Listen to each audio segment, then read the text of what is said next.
Welcome to Global Dispatches, a podcast about foreign policy and world affairs. I'm your host, Mark Leon Goldberg, editor of UN Dispatch. And in this show, we discuss topical global issues, have conversations with foreign affairs thought leaders and newsmakers, and give you the context you need to understand the world today. Go to globaldispatchespodcast.com to learn more. And now on with the show. On October 14th, something very unusual happened in Thailand when a royal motorcade carrying the Queen brushed up against a group of pro-democracy protesters. The monarchy in Thailand has traditionally been a culturally revered institution and has been immune from protest through harsh laws that prohibit any insult of the monarchy. But on this day, a group of protesters heckled the Queen as she drove by. That incident may prove to be a turning point in a growing protest movement in Thailand that is demanding democratic changes to the country. The protests against the regime of Prime Minister Prayuth began in earnest just before the COVID lockdown. Prayuth came to power in a coup in 2014, and in 2019 he was able to cement his authority through parliamentary elections of dubious legitimacy. A pro-democracy party that gained a surprising number of seats in those elections was disbanded earlier this year, leading to street protests. In recent weeks, these protests have increased in their intensity. My guest today, Benjamin Zawacki, is the Senior Program Specialist at the Asia Foundation and author of the book Thailand, Shifting Ground Between the U.S. and a Rising China. We kick off discussing the events of October 14th and the role of the monarchy in Thai society and politics before having a longer conversation about what this protest movement means for the future of Thailand. This is obviously a very fast-moving situation with new iterations of the protest happening on a near daily basis, but I think this conversation will give you the background and context you need to understand events as they unfold in Thailand, and also the broader international significance of this protest movement. So this is going to be the last episode I post before the U.S. elections. I know I'm posting this a few days early, and that is because I think any content I post on the Monday before the election, which is on Tuesday, will be totally cannibalized. So enjoy this episode today, and I will be back with you in the days following November 3rd with some election-related analysis. So stay tuned for that. And obviously, I don't need to remind people who listen to this podcast to vote, but I would encourage you to encourage other potential fence sitters to get out there and vote. All right, now here is my conversation with Benjamin Zawacki of the Asia Foundation. Well, it's a good question because it would seem that the royal motorcade that day was rerouted from its original route. At least that's what what reports have been. And then after that, it was essentially, a he said, she said sort of a thing, where some avowed, royalists were on the street and were, presumably there primarily to provide, support to the royal motorcade as opposed to simply to oppose, what were being seen as clearly anti-monarchical, in some cases, demonstrators. And then, one thing led to another, and there was an exchange between the two sides. Whether the police were caught off guard or purposely sort of lax in their law enforcement is hard to say, but the situation was pretty quickly brought under control again.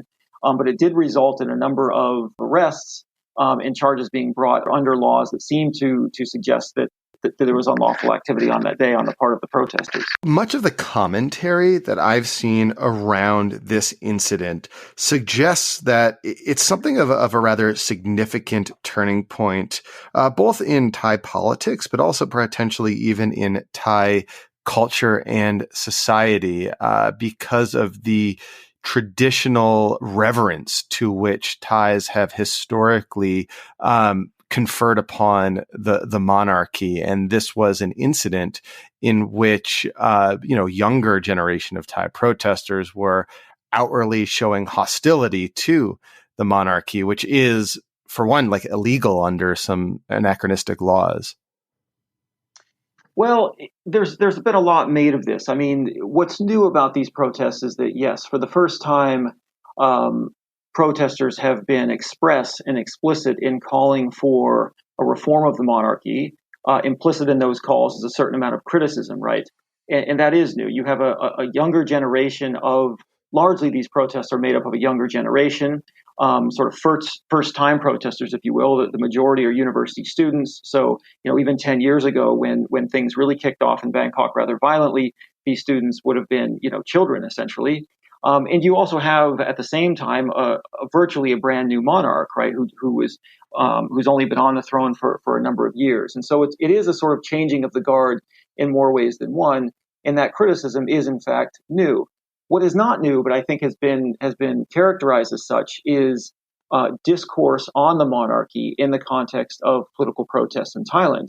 That goes back, frankly, to late 2005 when the People's Alliance for Democracy, the PAD, also known as the Yellow Shirts, actively invoked the late King Bhumibol, who was ill at the time, but very much alive and active in Thailand, and basically invoked the monarchy and tried to call on the monarchy to get more involved. And they were avowedly, pro monarch, pro royalist themselves. This was the same can be said of the PDRC, the People's Democratic Reform Committee, that was eventually sort of whose protests sort of precipitated the 2014 coup. Also very pro monarchy and invoked the monarchy openly. And in between, you had the UDD, the red shirt protests, who were critiqued and criticized for criticism of the monarchy, but that was largely overblown, certainly not to the level of what it is today. And while there may have been some sort of pro-Republican or anti-monarchical elements in those red shirt demonstrations, they were not by and large criticizing the throne. And so, yes, criticism of the monarchy is new to the 2020 protests, but invocation of the monarchy and trying to involve the monarchy in Thailand's political crisis is not new. It goes back about 15 years. So can you just maybe provide some background for listeners who are not aware of the monarchy and who the former monarch was, who ruled for something like 70 years, and his role in shaping Thai society, and who this new monarch is? Well, the late King Bhumibol, yes, was on the throne for 70 years. And look, we're talking about the late 40s through 2016. And so when you talk about, modern Thai society, you're talking about the post-war modern world during which this particular monarch was on the throne. I believe when he passed, he was the longest reigning monarch in the world, if I'm not mistaken.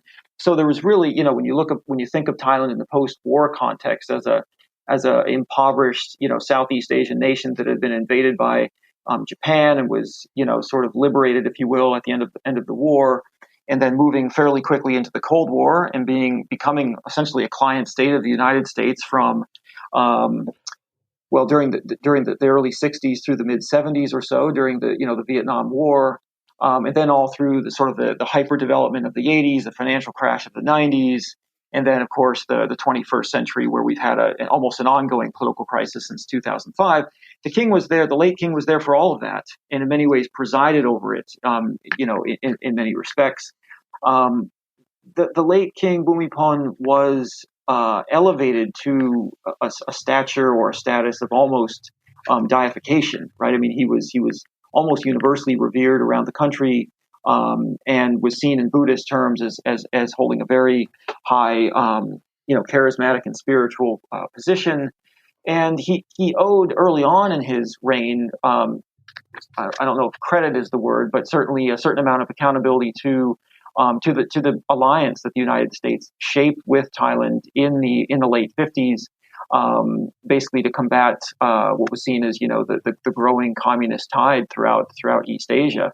And it was basically, the king that kept the U.S.-Thailand alliance so strong. And also then because that was a war, the U.S.'s ever deepening relations with the Thai military meant that there was a sort of triangle, if you will, between Thailand's monarch, Thailand's military, and the United States. And that certainly helped shape modern Thailand, what was for a very long time a very pro-U.S. Country during the balance of the 20th century, a very pro-U.S. country. So regardless of how you look at Thai society, economically, socially, politically, diplomatically, and otherwise, the late King Bhumibol was there, right? His era is just unmatched in terms of its length and its breadth and its depth. Now, after he passed in 2016, he was succeeded by his son, about whom so much less is simply known, right? And can't be known. Frankly, he's only been, king for a short amount of time. But as I say, it became popular after the late King Bhumibol died for people to wear T-shirts or to post on their Facebook or what have you that they were, proud to have lived, and in many cases were to have been born while King Bhumibol was king. Well, that you're seeing now just a young generation that in many cases doesn't have great a lot of memories of the late king if they're very young, and even the protesters on the street today. We're just barely coming of age, if you will, when the late king passed, and so it really is sort of a new era for the protesters and for the palace at the same time.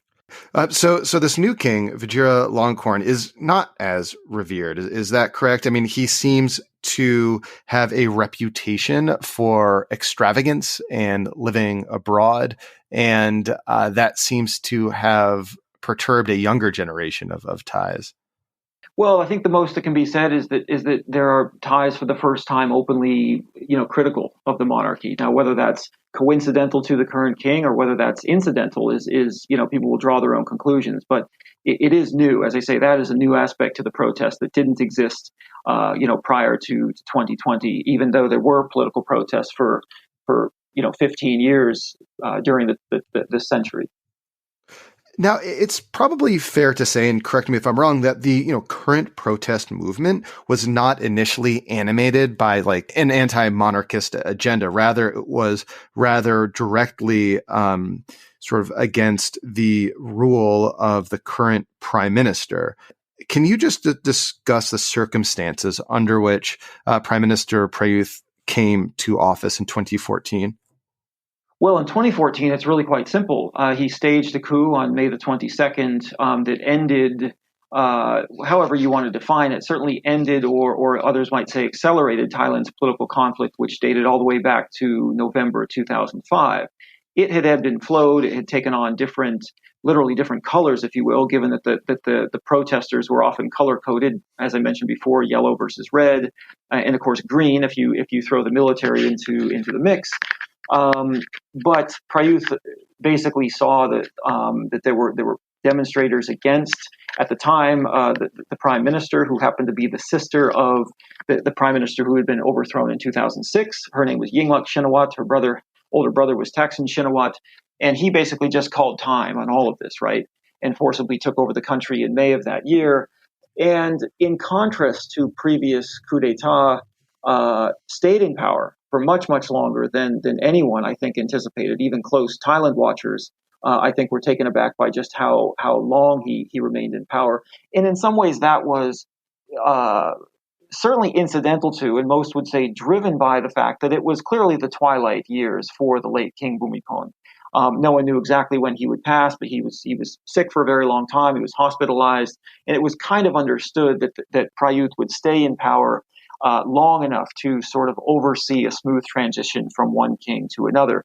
And that transpired, of course, as I say, between 2016 and 2019 in terms of that royal transition. And then in March of 2019, there were elections that were held, but they were controversial. I mean, the military junta, for the 5 years it was in power prior to the elections, was able in many respects to sufficiently rewrite the rules of the game such that it would have been difficult for them to lose the election. It was not a guarantee victory necessarily, but the weights were clearly stacked in its favor. And to no one's surprise, they were able to maintain power after those elections. What in some ways was the proximate cause, if you will, of the current protests, I think date back just to February this year, before the COVID-19 pandemic descended. And that was when the Future Forward Party, which was a very pro pro-democracy and sort of new blood, younger generation, sort of progressive political party in Thailand, received an unexpectedly high number of votes in those elections.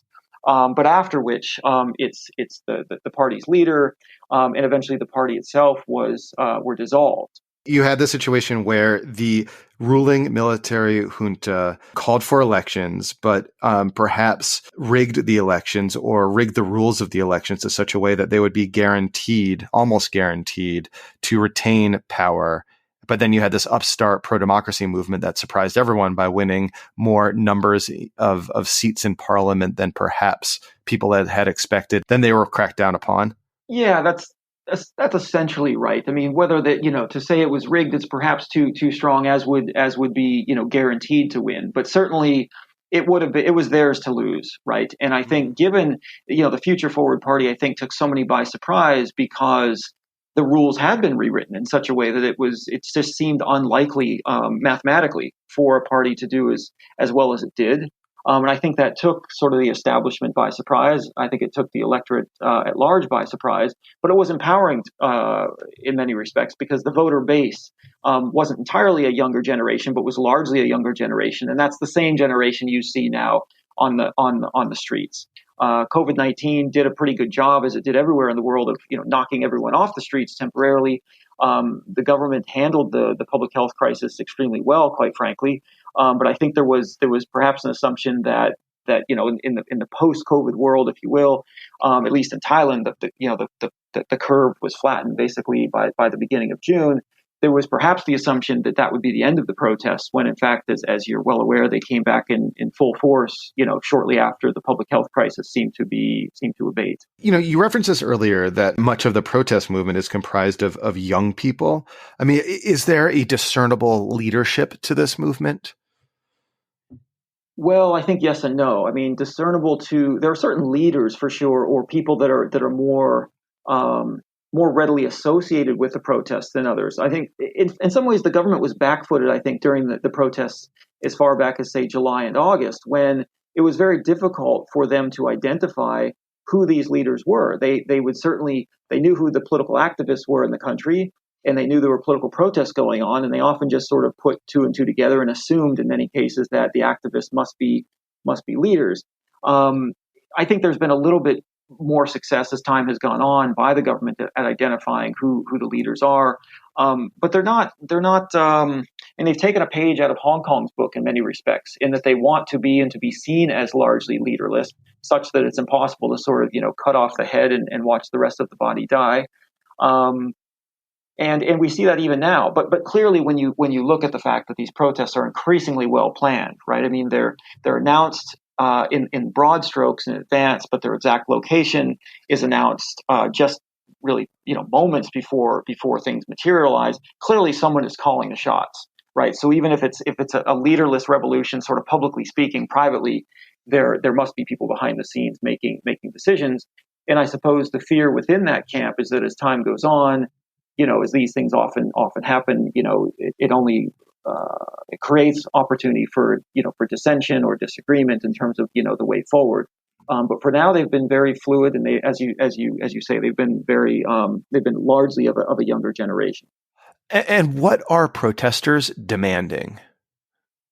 Well, they have three express demands: reform of or amending, or in some ways changing the Constitution. I don't remember exactly what verb they're calling for there, but they want a new Constitution or a highly different Constitution than what the military government was able to put into place during its 5 years in power prior to those March 2019 elections.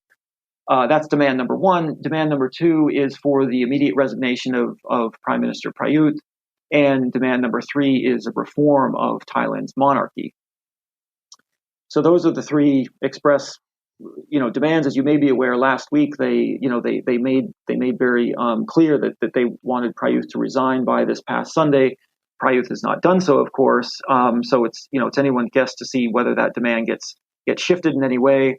Thailand's parliament has agreed to review its constitution toward some kind of revision or amendment but that's bound to take some time, sort of by its definition, and one can expect the parliament, to sort of slow walk that to some extent. It's also difficult to see that whether or not what they might come up with would be acceptable to the protesters. And of course, reform of the monarchy is sort of anyone's guess. It seemed like pretty much a non-starter, before the protest started, and I think as time goes on, it seems even more of a non-starter. But time will tell. We're speaking on Wednesday, October 28th. This is obviously a fast-moving situation. Are there any sort of events or inflection points coming up that would suggest to you one way or another how this might play out, the situation might play out over the coming, several weeks? No, I mean, that's the question that people are all talking about is how long can this last, right? First of all, do the demonstrators have the numbers? Just numerically speaking, do they have the feet on the ground to continue to maintain, the attention of the Thai populace at large, right? And to affect, any kind of change. They, ever since the beginning, really, except for a few exceptions where they, announced in advance that they were going to converge at a particular location, and they all converged, in one location for a period of time. For the most part, these protests have been, defined almost in flash mob terms, right? I mean, they pop up in much smaller numbers than the protests earlier in this century that were mass mobilizations of people in the city center.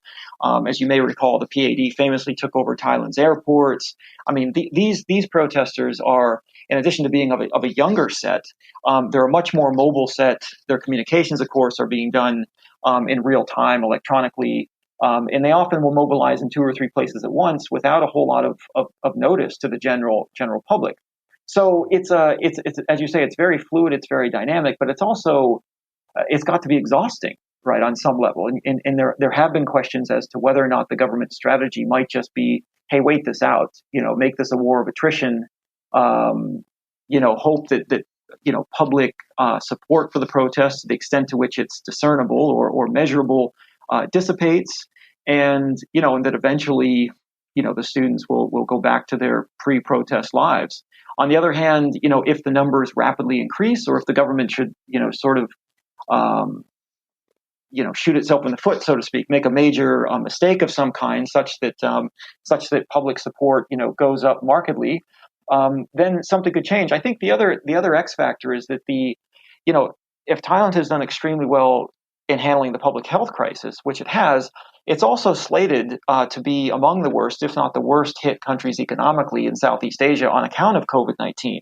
And, a perfect storm in some respects would be, a young, relatively small group of political protesters meeting a much larger group of sort of economically, depressed or, disadvantaged or just suffering, people. And if that should happen, then, the numbers could really, skyrocket very, very, very quickly. That hasn't happened yet, and it may not happen. But there's sort of informed speculation that could be an inflection point. And if you look at protests, for example, the Saffron Revolution in Myanmar in 2007, from the outside it looked like essentially monks and political dissidents on the street, and therefore people spoke of it in very much political terms. But when you scratch the surface, you realize that a lot of those people were out there because they couldn't pay the bus fare, right? They couldn't pay their school fees anymore. It was that they were economically driven as much as politically.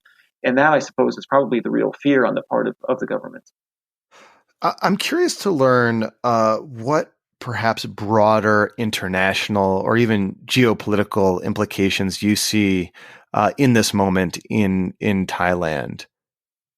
It's very much dynamic. I mean, the U.S.-Thailand relationship, as I argued in my book, was very much a bona fide alliance through the 20th century, but has been on the back foot for the past two decades, basically as a result of the rise domestically of Thaksin Shinawatra, who was very sort of anti-U.S. and pro-China in his foreign policy. You combine that with a China that at the time was growing at 8% economically per year, and it would only increase to an improbable 14% over the course of Thaksin's tenure here in Thailand. And of course, the United States, in the same year that Thaksin was elected, was attacked on September 11th, which succeeded in basically distracting the United States away from Asia and, almost entirely into the sandbox of the Middle East. Those three sort of factors conspired to give a sort of zero-sum advantage to the Chinese over the Americans over the ensuing 2 decades. But things have been slightly different under President Trump, who came to power or basically took office just under 3 years after Thailand's coup d'etat. And the U.S. response to the coup was not well received in Thailand. And it really caused a rupture in some ways between the U.S. and Thailand, one that proved to be relatively temporary, but also deeply felt. What was the U.S. response to the coup? Did the U.S. invoke its coup protocols in which aid is immediately suspended? Yes, and even though the Foreign Assistance Act kicked in, which is a congressional act, which means there is no discretion by the executive branch for that law kicking in, the executive branch was seen as, and quite frankly, rightly seen as, or accurately seen as being very critical vocally as well. In fact, within hours of the coup, at the time, Secretary of State John Kerry issued a critical statement, and it was seen at the time at least by pro-coup Thais, right? Thais who were in favor of the coup d'etat and were opposing the prime minister who was overthrown. It was seen as an unwelcome sort of doctrinaire or dogmatic response to the coup, and it was also seen very much in contrast to the coup d'etat in Egypt the previous year, when the United States referred to that as I think it was an intervention, democratic intervention, I think is what they called it, right? Sort of with some analytical gymnastics, whereas in Thailand, of course, it was a coup is a coup is a coup, and that did cause some deep ruptures in Thailand, at least among the governing elite at the time, including, of course, the military. Ruptures that Trump has made some efforts at repairing, but of course, the Chinese, who already had the advantage for the 14 previous years, were able to deepen that advantage and certainly sort of fill the void and exploit that opening, such that as we speak, the U.S. is headed into elections 5 or 6 days from now, and everything on the U.S. side is just sort of wait and see.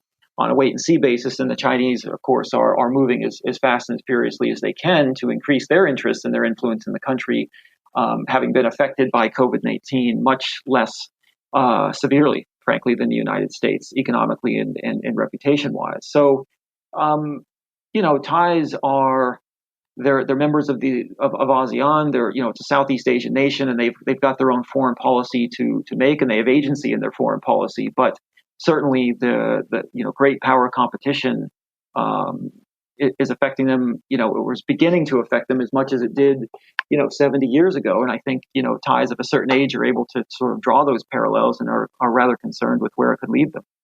Well, thank you, Benjamin. Is there any parting thoughts or anything else you wanted to leave listeners with before we sign off?